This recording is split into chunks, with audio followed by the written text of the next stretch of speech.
Q6 news కి స్వాగతం. Bulletin ముందుగా హెడ్లైన్స్ చూద్దాం. జగన్ను చూసి కూటమి ప్రభుత్వం భయపడుతుంది. అందుకే ప్రతిపక్ష హోదా ఇవ్వడం లేదు. మాజీ ఎంపీ హర్ష కుమార్. ఘనంగా మహాశివరాత్రి వేడుకలు. భక్తులు పోటెత్తిన శైవ క్షేత్రాలు. రాజరాజేశ్వర స్వామిని దర్శించుకున్న ఎమ్మెల్సీ కల్వకుంట్ల కవిత. తూర్పు గోదావరి జిల్లా ప్రభుత్వం వైఎస్ జగన్ ను చూసి భయపడుతోంది. అందుకే ప్రధాన ప్రతిపక్ష హోదా ఇవ్వటం లేదని అన్నారు మాజీ ఎంపీ హర్ష కుమార్. గ్రూప్ 2 అభ్యర్థులను సీఎం చంద్రబాబు దారుణంగా మోసం చేశారని విమర్శించారు. గవర్నర్ ప్రసంగంలో ఎన్నికల హామీల గురించి ఎందుకు ప్రస్తావించలేదని ప్రశ్నించారు. వైఎస్ఆర్సీపీకి ప్రధాన ప్రతిపక్ష హోదా ఇస్తారా ఇవ్వరా అనేది ప్రభుత్వం నిర్ణయం. ఢిల్లీలో గతంలో 3 సీట్లు వచ్చినా ప్రతిపక్ష హోదా ఇచ్చారు. ప్రభుత్వం వైఎస్ జగన్ చూసి భయపడుతోంది. అందుకే ప్రధాన ప్రతిపక్ష హోదా ఇవ్వటం లేదు అని చెప్పారు హర్ష కుమార్. మహాశివరాత్రి పర్వదినం పురస్కరించుకొని 2 రాష్ట్రాలలో శైవ క్షేత్రాలు భక్తులతో పోటెత్తాయి. పరమ పవిత్ర క్షేత్రమైన కాళహస్తి ఆలయానికి వేకోజాము నుంచి భక్తులు స్వామి అమ్మవార్ల దర్శనానికి బారులు తీరారు. భక్తులు శివనామ స్మరణతో ఆలయం మారుమ్రోగింది.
దక్షిణ కాశీగా ప్రసిద్ధి చెందిన వేములవాడ శ్రీ రాజరాజేశ్వర స్వామి క్షేత్రానికి మహాశివరాత్రి పర్వదినాన్ని పురస్కరించుకుని ఎమ్మెల్సీ కల్వకుంట్ల కవిత స్వామివారి దర్శనం చేసుకున్నారు. ప్రత్యేక పూజలు నిర్వహించారు.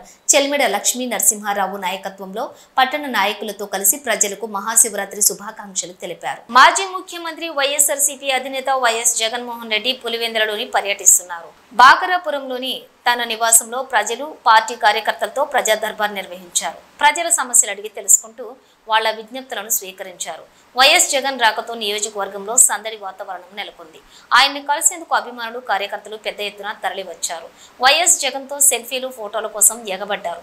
మరోవైపు ఇటీవల కొత్తగా పార్టీ పదవులు పొందిన నేతలు పార్టీ అధినేతను కలిసి కృతజ్ఞతలు తెలిపారు. వైఎస్ఆర్సీపీ బలోపేతానికి ప్రజల తరపున అనునిత్యం పోరాటం చేయాలని వారికి ఆయన సూచించారు.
అన్నమయ్య జిల్లా ఓబులవారిపల్లి వైకోట అటవీ ప్రాంతంలో జరిగిన ఏనుగుల దాడిలో గాయపడిన క్షతగాత్రుడు తిరుపతి రుయా ఆసుపత్రిలో చికిత్స పొందుతున్నారు.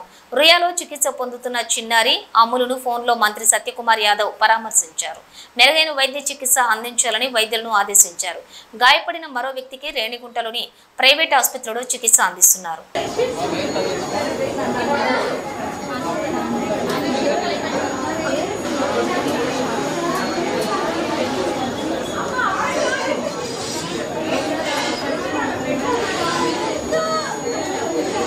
మహాలక్ష్మి గారమ్మా, మహాలక్ష్మి ఉండాలప్ప.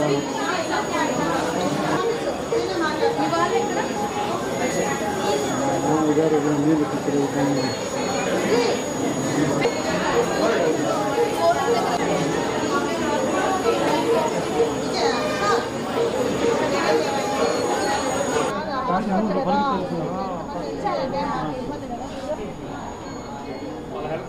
వైసీపీ ఎమ్మెల్యేలతో సమావేశంలో మాజీ సీఎం జగన్ కీలక వ్యాఖ్యలు చేశారు.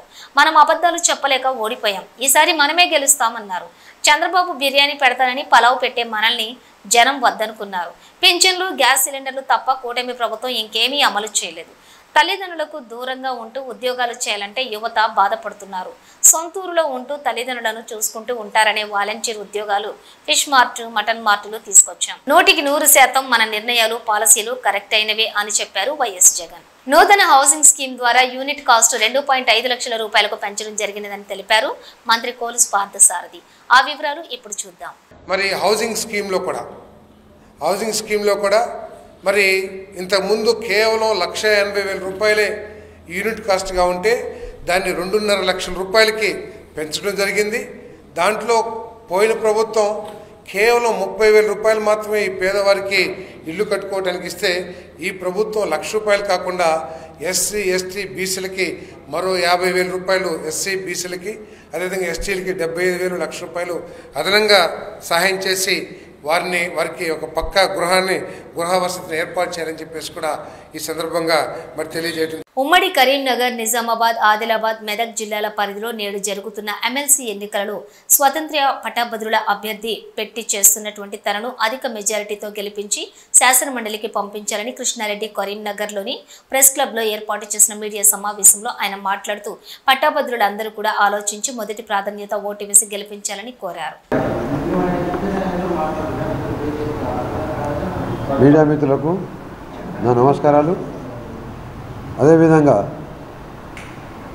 నేను మెదక్, నిజామాబాద్, ఆదిలాబాద్, కరీంనగర్ గ్రాడ్యుయేట్స్ ఎమ్మెల్సీ అభ్యర్థిగా రాబోతున్నాను. అందరికీ నమస్కారం.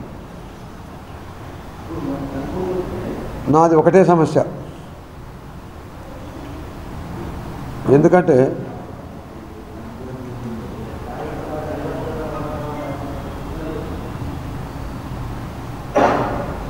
ఇప్పుడు ప్రత్యక్ష ఎన్నికలు చూస్తున్నాము. ఎన్నికలలో నన్ను విద్యార్థులు, ఉస్మానియా యూనివర్సిటీ విద్యార్థులు, అదేవిధంగా విశ్రాంత ఉద్యోగులు, ఎందుకంటే విశ్రాంత ఉద్యోగులంతా నాతో పనిచేసిన అనుభవం ఉంటుంది వాళ్ళకు. ఆ అనుభవం దృష్టిలో నన్ను ఇప్పుడు వస్తుందా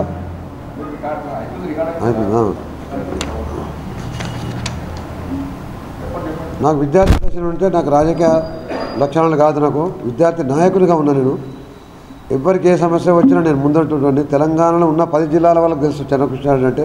నాతో చదివిన మిత్రులకు, నా ఆత్మీయులకు, నా విద్యార్థులకు అందరికీ వీళ్ళందరూ కలిసి నన్ను ఒకటే పెట్టారు. తెలంగాణ యువశక్తి ప్లాట్ఫామ్పై ఈ గ్రాడ్యుయేట్ కాన్స్టిట్యూన్సీకి నన్ను ఎమ్మెల్సీ అభ్యర్థిగా చాలా ప్రెషర్ చేసి పెట్టారు. నేను దానికి ఒప్పుకున్నా. ఎందుకు ఒప్పుకున్నా అంటే కూడా నేను ఒకటి చెప్పగలుగుతా. ఈ మధ్యన మనం చూస్తున్నాం, గ్రాడ్యుయేట్ ఎలక్షన్స్ అనేది ఒక మేధావి వర్గం ఉండాలి. ఇక్కడ ప్రతి సమస్యపై చర్చించగలగాలి, ప్రతి సమస్య అవగాహన ఉండాలి, తను పట్టుబట్టాలి, ప్రభుత్వాన్ని ఒత్తిడి చేయగలగాలి, అందరినీ కలుపుకోగలగాలి. ఇన్ని గుణాలు గ్రాడ్యుయేట్ కాన్స్టిట్యున్సీ ఎమ్మెల్సీకి ఉంటాయి. ఇది ఒకటే కాన్స్టిట్యున్సీ. ఇటువంటి మంచి కాన్స్టిట్యున్సీని, ఇటువంటి ఎమ్మెల్సీని రాజకీయ పార్టీలు కూడా కల్పిషం చేస్తున్నాయి. డబ్బు ప్రభావంతో, మద్యం ప్రభావంతో. ఈ విధంగా చేయొద్దు. మన ప్రజాస్వామ్యంలో మనం ఉన్నాము. ఎందుకంటే ఇది ఒక్కటే సెలవు. మిగతా ఎంపీలు, ఎమ్మెల్యేలు, జడ్పీటీసీలు అవంటే మీరు ఏ విధంగా ప్రలోభాలు పెట్టచ్చు. కానీ ఆ ప్రలోభానికి గురి కాకుండా మనం ఇది ఒక్కటి గెలిపించుకోగలిగితే సమాజానికి మంచి వాతావరణం ఇచ్చి మిగతా ప్రక్షాళన అవుతుంది. రాజకీయ పార్టీలు కూడా ప్రక్షాళన అవుతుంది. నాకు ఇదే సమస్య. నా ఒక్కని సమస్య కాదు ఇది. నా ఎంబడి విశ్రాంత ఉద్యోగులు ఇంతవరకు ఎవ్వరు కూడా తిరగలే. ఉపాధ్యాయులు, హెడ్ మాస్టర్లు, ప్రిన్సిపాల్స్, రిటైర్డ్ అన్న వాళ్ళు, రెవెన్యూ వాళ్ళు, అంటే ఇంతమందికి అనుభవం ఉన్నాం. వీళ్ళందరూ విశ్రాంత ఉద్యోగులందరూ ఏంటంటే చాలా అనుభవం ఉన్నారు. వీళ్ళందరూ డోర్ టు డోర్ అసొక్కరికి ఇంతవరకు మన దేశ చరిత్రలో జరగలేదు. ఒక విశ్రాంత విద్యార్థులు డోర్ టు డోర్ తిరిగి పలానా ఆయనకు ఒక మంచి వ్యక్తి వస్తుంటూ ఓటేయమని చెప్పి నా గురించి.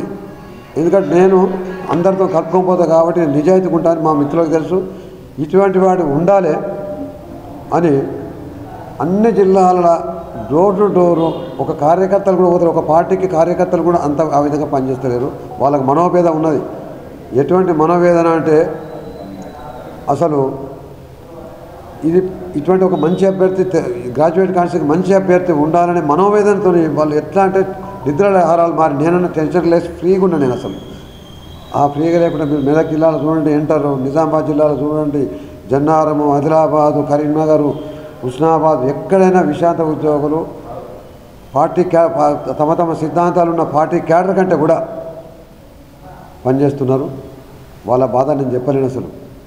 ఎందుకంటే ఇది గెలిపించుకోవాలని వాళ్ళ బాధ తీర్చడానికి విశ్రాంత ఉద్యోగులు, ఎందుకంటే వాళ్ళకి అంత అనుభవం ఉన్నోళ్ళు, దేశ రాజకీయాలు చాలా చూసిన వాళ్ళు, స్వాతంత్ర పోరాటం వచ్చినప్పటి నుంచి ఏ విధంగా వచ్చింది, తెలంగాణ ఏ విధంగా వచ్చింది, ప్రజలకు ఏ విధంగా సేవ చేయాలి అనే విశ్రాంత ఉద్యోగులే కాదు, సీనియర్ సిటిజన్స్ కూడా. ఒక్కరు కూడా సీనియర్ సిటిజన్స్ వేరే పార్టీలకు వేస్తలేరు, నాకే వేస్తాను.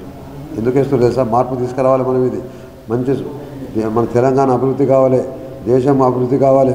దేశంలో ఈ విధంగా చెడు మద్యం ప్రవహించద్దు, డబ్బులు ప్రవహించద్దు, మేము ఎన్నడూ చూడలేము మా జీవితంలో ఇట్లా ఎలక్షన్లల్లో అనే ఉద్దేశంతో వాళ్ళు పనిచేస్తుండ్రు. వాళ్ళ మనోవేదనకు గురి కావద్దు. వాళ్ళు మనోవేదన చేస్తే మన దేశానికి అరిష్టము. అందరూ గ్రాడ్యుయేట్ ఓటర్లారా మీరు ఎటువంటి ప్రభావాలు కావద్దు. మీకు సిద్ధాంతాలు ఉంటాయి, మన సిద్ధాంతాలు ఉంటాయి. ఆ సిద్ధాంతాలు ఉన్నాయని చెప్పి వాటిని వాళ్ళు తప్పు చేస్తే మనం ఎదిరించగలగాలి. ఏ పార్టీ అయినా ఏదైనా చేసుకోవచ్చు. వాళ్ళ సిద్ధాంతం ఉంటే ప్రజాసేవకులకు వచ్చారు. వాళ్ళు ప్రజాసేవకులకు వచ్చి రాజకీయ పార్టీ ప్రక్షాళన కావాలి. మీలాంటి వాళ్ళతోనే ఏ పార్టీ వాళ్ళైనా మీ సిద్ధాంతాన్ని రక్షించుకోండి. మీ సిద్ధాంతం అంటే ప్రజలకు సేవ చేయాలి.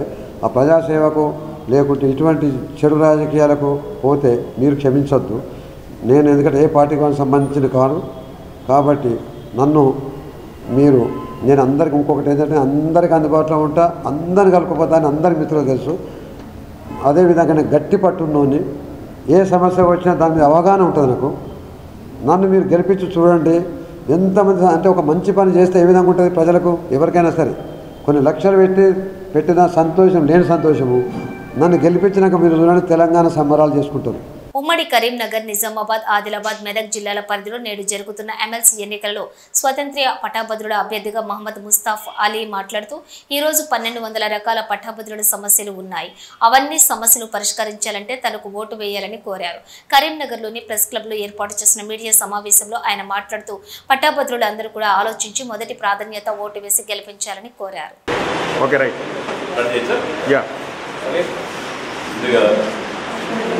కరీంనగర్లో ఉన్న మీడియా మిత్రులందరికీ ఆమ్ ఆద్మీ పార్టీ రాష్ట్ర కమిటీ తరఫున అలాగే మా ఇండిపెండెంట్ అభ్యర్థి మేము బలపడుతున్న ఇండిపెండెంట్ అభ్యర్థి ముస్తాకలి గారు మీ అందరూ కూడా కృతజ్ఞతలు. నాతో పాటు నా పేరు డాక్టర్ దితి సుధాకర్, ఆమ్ ఆద్మీ పార్టీ తెలంగాణ రాష్ట్ర కన్వీనర్ని. నాతో పాటు మా యువజన నాయకుడు విజయ్ మల్లంగి, డాక్టర్ శ్రీ నాయకురాలు డాక్టర్ లాక్ష నాయుడు, అలాగే మిస్టర్ ఖాన్, రాకేష్ రెడ్డి గారు, అలాగే అజీం బేగ్, అలాగే ముతహార్, షబాద్ తదితర నాయకులందరూ ఇక్కడ వెళ్తున్నాం. మేమంతా మీకు తెలుసు ఆమ్ ఆద్మీ పార్టీ ఇండిపెండెంట్ అభ్యర్థిగా ఉన్న ముస్తాకలిని మద్దతు ఇస్తున్నామని ముందే ప్రకటించాం.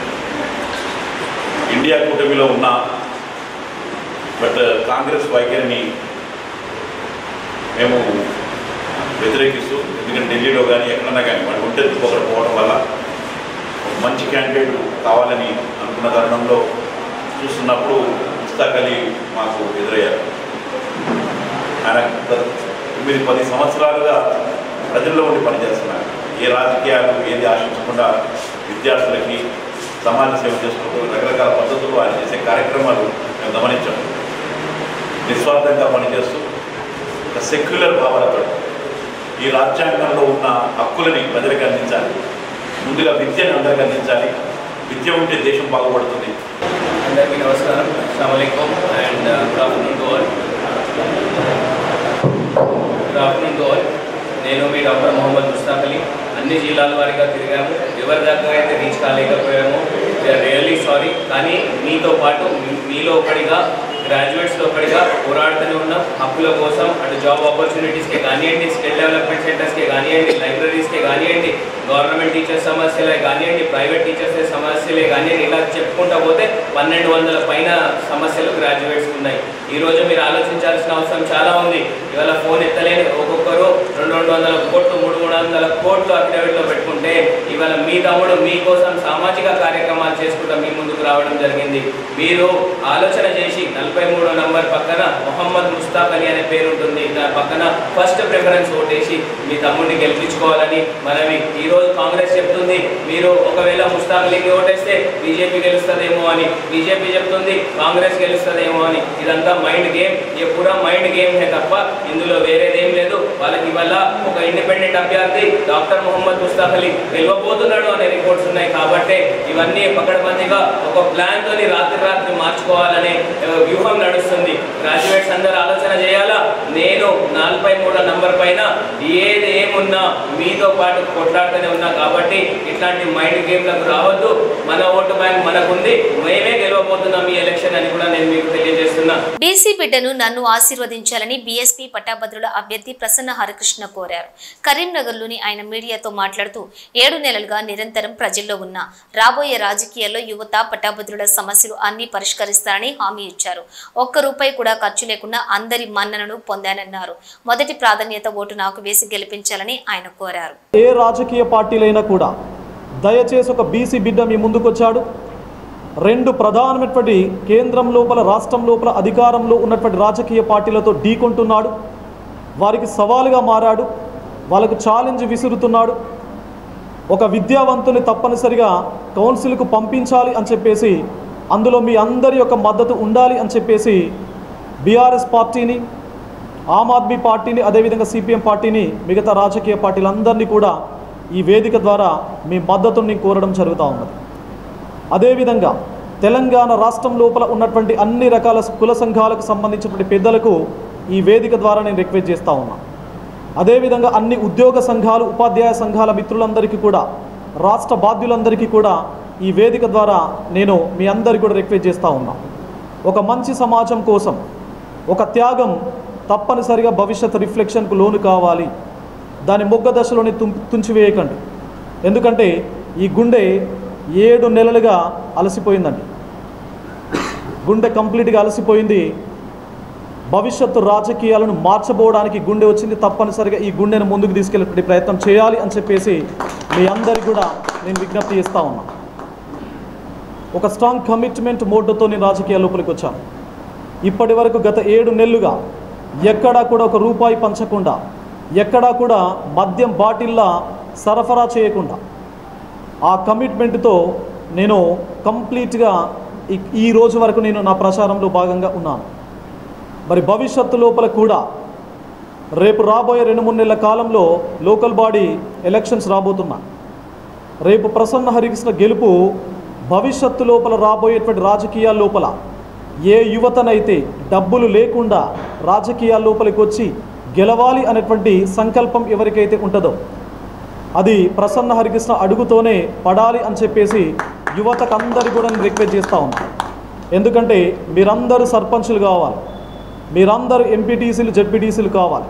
రూపాయి ఖర్చు లేకుండా కేవలం మీ ప్రచార ఖర్చుకు తప్ప, మీ భోజన ఖర్చులకు, మీ ట్రావెలింగ్ ఎక్స్పెన్సెస్కు తప్ప 1 రూపాయి కూడా ప్రలోభాలకు లోను చేయనటువంటి తీరులో మందు మద్యం ఏదైతే మనీ ఏదైతే ఉందో దానికి ఏ మాత్రం తావివ్వకుండా భవిష్యత్తు రాజకీయాలు ఉండాలి అని చెప్పేసి మీ అందరికీ కూడా నేను రిక్వెస్ట్ చేస్తాను. మరి ఈ 3,50,000 మంది ఓటర్లలో సుమారుగా 1,20,000 మంది మహిళా ఓటర్స్ ఉన్నారు. మరి మహిళా ఓటర్లందరూ కూడా, నా సోదరిమణులందరికీ కూడా ఈ వేదిక నుంచి నేను ఒకటే చెప్తున్నా, ఎవరు కూడా ఇప్పటి వరకు చరిత్రలో ఎవరు కూడా ఈవెన్ ప్రధాన రాజకీయ పార్టీలు అసెంబ్లీ ఎంపీ ఎలక్షన్స్ లోపల కూడా మహిళా సాధికారత గురించి కేవలం పేపర్లకు మాత్రమే పరిమితం కావడం జరిగింది. కానీ ప్రసన్న హరికృష్ణ పేరులోనే సగం పేరును నా భార్య పేరు నుండి పెట్టుకోవడం జరిగింది. ఆ గౌరవం, ఆ రెస్పెక్టు మహిళల పట్ల నాకుంటుంది. కాబట్టి నా మేనిఫెస్టో లోపల నేను చాలా సమావేశాలకు ఇప్పటి వరకు అటెండ్ అయ్యాను. ఎక్కడికి వెళ్ళినా మహిళలు తప్పనిసరిగా ఆకాశంలో సగం, అవకాశాలలో సగం అని చెప్పేసి చెప్పుకుంటూ వచ్చారు.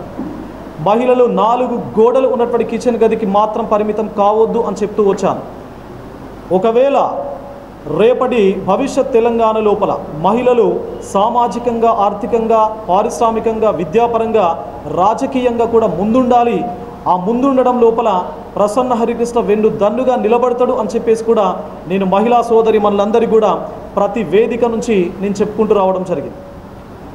అదేవిధంగా విద్యా వ్యవస్థకు సంబంధించి నేను బేసిక్గా ఒక టీచర్ కాబట్టి విద్యా వ్యవస్థ బలోపేత. కరీంనగర్ కమాన్ రోడ్డులో గల రామేశ్వర ఆలయంలోని శివరాత్రి సందర్భంగా నిర్వాహకులు ప్రత్యేక ఏర్పాట్లు చేశారు. ఉదయం నుండే భక్తులు తండోపతండాలుగా వచ్చి రామేశ్వర స్వామిని పూజలు చేశారు. ఉదయం నుండి రాత్రి వరకు భక్తులు బారులు తీరారు. సాయంత్రం పలు సాంస్కృతిక కార్యక్రమాలు ఏర్పాటు చేశారు. మహాదేవ శ్రీ రామేశ్వర ఆలయం కమాన్ రోడ్ కరీంనగర్. రామేశ్వర ఆలయం ప్రతి సంవత్సరం శివరాత్రి నవరాత్రి ఉత్సవాలు దిగ్విజయంగా అతి బ్రహ్మాండంగా జరుగుతున్నాయి. ఇది కమిటీలో పొద్దున మార్నింగ్ 4 గంటలకు అభిషేకములు పూజలు స్టార్ట్ అవుతున్నాయి. సాయంత్రము పాశుపత పూజలు, రాత్రికి రిషి పూజ జరుగుతుంది. దాదాపు ఒక 2-3 వేల మంది భక్తులు లైన్లో ఉన్నారు. అందరికీ పండ్లు ప్రసాదము పంపిణీ చేస్తున్నాము. మంచినీళ్ళు కూడా సౌకర్యం కల్పించాము. ఆలయ కమిటీ వారు కల్పించారు. చాలా మధ్య పంపిణీ ఉన్నది. చాలా ఏర్పాట్లు ఘనంగా జరిగినాయి. జై శ్రీరామ్, హర మహాదేవ్. రాత్రి 12 గంటలకు ఉంటుంది, పూజ ఉంటుంది, నిశి పూజ ఉంటుంది. 7 గంటలకు భరతనాట్యాలు, సాయంత్రం సాంస్కృతిక కార్యక్రమాలు 6 గంటలకు. తర్వాత 10 గంటల తర్వాత శబరిమాత భక్త బృందంచే మొత్తం జాగారం సాంస్కృతిక కార్యక్రమాలు జరుగుతున్నాయి. జిల్లా జగదీష్, రామేశ్వర ఆలయం, రామేశ్వర సేవా సమితి సభ్యులు. ముఖ్యాంశాలు మరోసారి చూద్దాం. జగన్ను చూసి కూటమి ప్రభుత్వం భయపడుతుంది. అందుకే ప్రతిపక్ష హోదా ఇవ్వడం లేదు. మాజీ ఎంపీ హర్ష కుమార్. ఘనంగా మహాశివరాత్రి వేడుకలు, భక్తులు పోటెత్తిన శైవ క్షేత్రాలు. రాజరాజేశ్వర స్వామిని దర్శించుకున్న ఎమ్మెల్సీ కల్వకుంట్ల కవిత. ఇది ఇప్పటి వరకు ఉన్న అప్డేట్స్. మరో బులెటిన్ లో మళ్ళీ కలుద్దాం.